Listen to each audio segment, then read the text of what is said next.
ഞാനാണെങ്കിൽ എൻ്റെ മച്ചാനാണല്ലോ. ഞാൻ കഷ്ടപ്പെട്ട് എവിടെ നിന്നൊക്കെയോ മെഡിക്കൽ ഷോപ്പ് കണ്ടെത്തി കോണ്ടം വാങ്ങിച്ച് ഇവനൊക്കെ അങ്ങോട്ട് കൊടുത്ത്. ഓ എന്റെ പൊന്നെ, സമ്മതിക്കലണ്ടി നീ വെറുതെ അവളോരോന്ന് പറഞ്ഞു ഇതാക്കല്ലേട്ടാ. പോടെ വന്ന്. നീ എത്ര സമയം എനിക്ക് പോസ്റ്റ് തന്നെ? അന്ന് നല്ല മഴയായിരുന്നു, മനസ്സിലായ? അളിയൻ വന്നണ്ടേ, അളിയൻ ഇറങ്ങണില്ല. പിന്നെ കുറേ സമയം ഞാൻ അവിടുത്തെ തട്ടുകടയിൽ ചായയൊക്കെ കുടിച്ച് അവിടെ അങ്ങോട്ട് ഇരുന്ന് മഴയൊക്കെ കൊണ്ട് ഏറ്റവും ലാസ്റ്റ് അളിയൻ വന്ന്. അല്ലേ പ്രിയ? അളിയനെ അറിയ.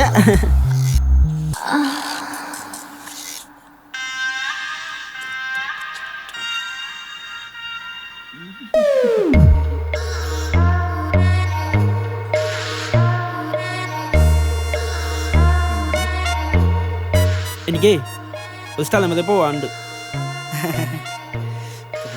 മേഘന, ചിക്കൻ ഷവമായി സൂപ്പറാണ് ട്ടാ. പോട്ടെ എന്നാ. ഞാൻ വരടാ, ഒരു മിനിറ്റേ.